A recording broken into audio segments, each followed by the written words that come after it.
I moved into the neighborhood in March, right after the factory closed. Everyone was scared. Bills piling up, savings gone, futures shrinking. Perfect timing, honestly.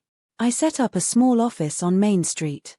Put a sign in the window, Recovery Consulting €, no fees until you're back on your feet. I wore clean shirts and spoke slowly and listened to every single person like their words were gold. And they came. God, they came. First was Raymond. 53 years old, worked the line for 22 years. I told him I had contacts at a distribution company 2 counties over.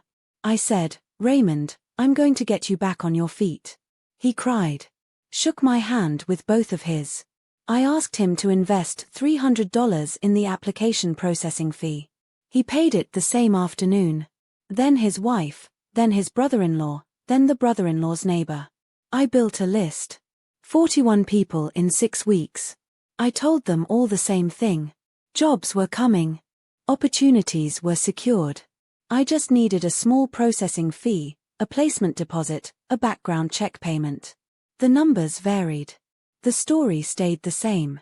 And they believed me because I had already given them something money can't buy €, the feeling that someone was fighting for them.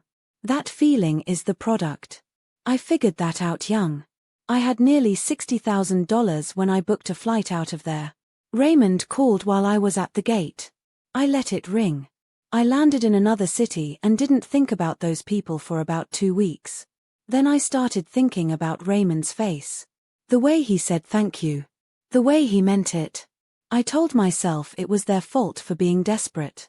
I told myself people who trust strangers deserve what they get. I cycled through every excuse I had used before. None of them held this time. I don't know what changed. Maybe I was just tired of running the same script in my head. I turned myself in on a Thursday. Walked into the police station, put the money on the desk in a paper bag, and gave them my name. The officer looked at me like I was the strangest thing she had ever seen. I did 3 years. Restitution on top of that. The payments to those 41 people took most of what I had saved from years of doing exactly this. Raymond wrote me a letter during my 2nd year inside. He didn't forgive me. He just said he wanted me to know the damage was real and that his wife still lost sleep over it. I read that letter more times than I can count. I don't run schemes anymore. Not because I got caught.